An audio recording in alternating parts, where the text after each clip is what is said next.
Good evening, welcome back to my channel. আশা করি ভালো আছেন, সুস্থ আছেন। আমিও ভালো আছি। আপনাদের সুস্থতা কামনা করে শ্রাবণী রেমিস ব্লগে আপনাদের অনেক অনেক স্বাগত জানিয়ে বাপের বাড়ি থেকে চলে এসেছি। নিজের বাড়িতে বসে এক কাপ গরম গরম চা খেয়ে নিলাম।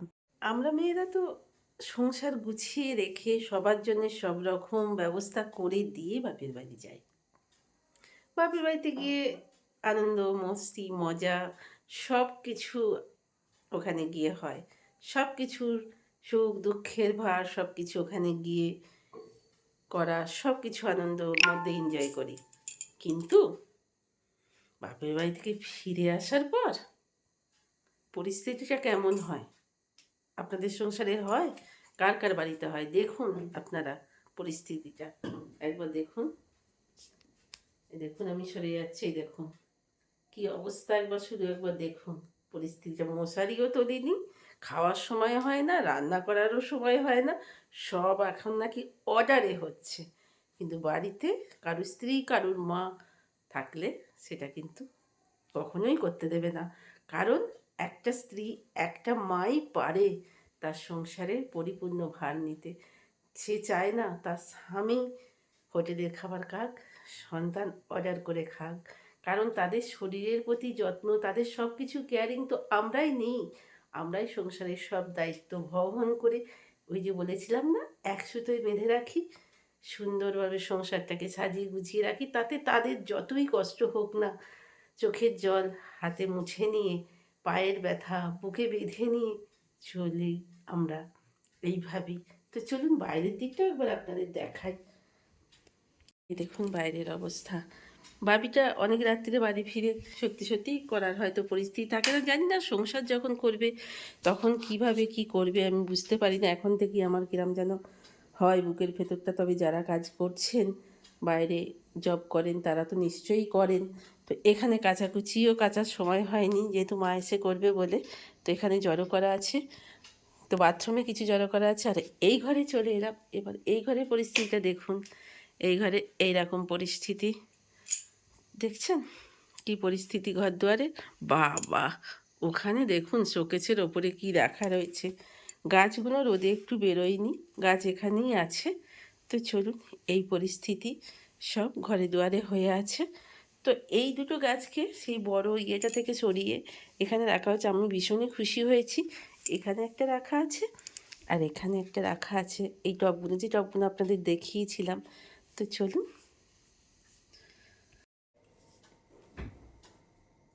আমি একটু গুছিয়ে নিই। গুছিয়ে রেখে দিই, মেয়েটা কত করবে বলুন তো। গুছিয়ে রেখে দিই, ওই সেটা ভালো বুঝবে, করবে, যেখানে রাখবে রাখবে।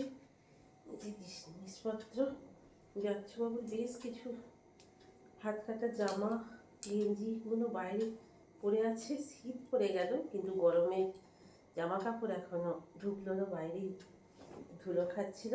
আর আমার ঝুড়িটা এখানে দুই দুষ্টুমি করছে, দেখবেন। এই দেখুন, এই দেখুন, আমার পায়ের কাছে মা দুদিন ছিল না, ঝঙ্কাটা ঝঙ্কাটা করতে জানেন তো। আমার মনে হয় করো করো করো কটো কটো কটো কটো কটো কটো কটো কটো।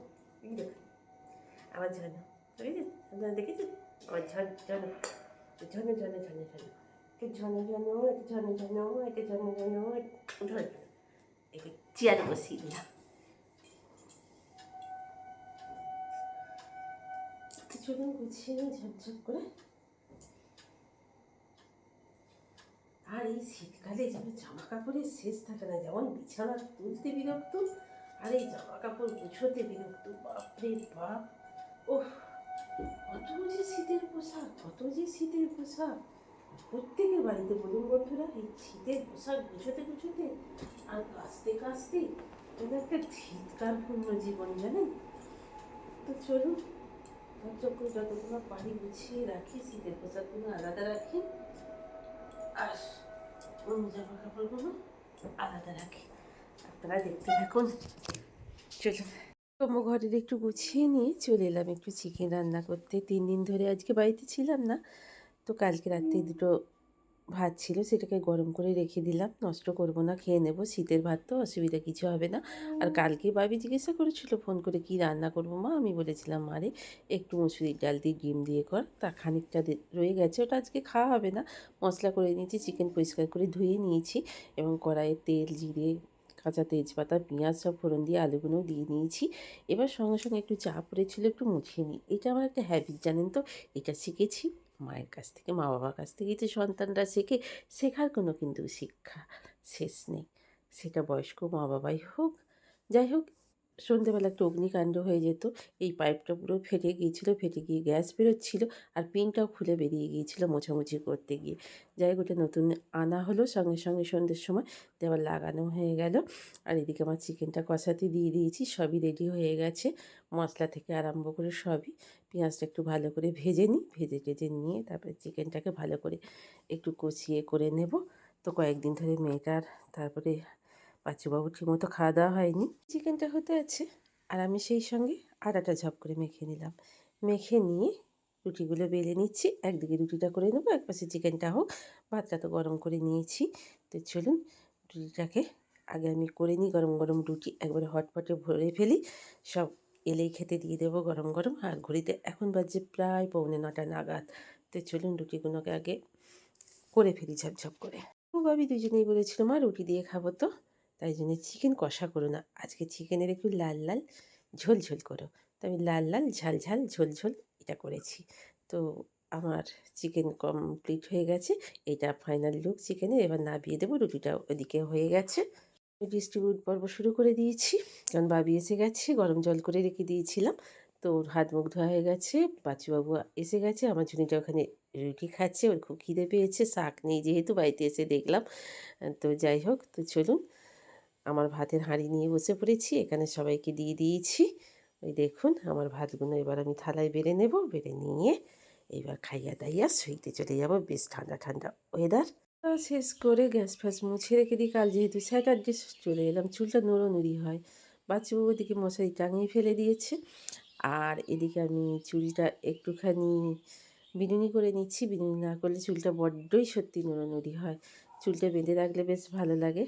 তো চলুন এবার চুলটা বেঁধে নিয়ে এবার সোয়া-টোয়া পর্ব করে নিই। হ্যাঁ, তার আগে চুলটা বাঁধার হয়ে গেলে আরেকটা জিনিস একটু করতে হবে। কারণ ক্রিম কারাম একটু মাখতে হবে। কারণ শীতকাল বলে কথা। ফাটাফুটির দিন এসে গেছে না? পা ফাটবে, মুখ ফাটবে, হাত ফাটবে, সব ফাটবে। তো তার থেকে একটু যাতে মুক্তি পাওয়া যায় তাই জন্য একটু তো কিছু ধুবে নিতে হবে। আর বাচ্চাবাবু বোরোলিন মাখে। বাচ্চাবাবু বোরোলিন চাইছেন। চলুন ওকে একটু বোরোলিনটা দিয়ে নিন। ও একটু মেখে মুখে নিক বোরোলিন। তো আমি বোরোলিন খুব একটা মাখি না। ক্রিম ক্রামও খুব একটা মাখি না, আপনারা দেখেছেন। বাচ্চাবাবুকে বোরোলিনটা দিয়ে দিলাম। চলুন আমি একটু পন্ডস টন্ডস আপনাদের সব কী সব আছে না ক্রিম ক্রাম সেসব একটুখানি মেখে নিই চলুন। নাহলে ওই যে বললাম না, চলুন আমি মাখতে থাকি আর সেই সঙ্গে আপনাদের বলতে থাকি। আজকের মতো এখানে শেষ করলাম। ভালো থাকবেন, সুস্থ থাকবেন, হাসি খুশি থাকবেন। Good night.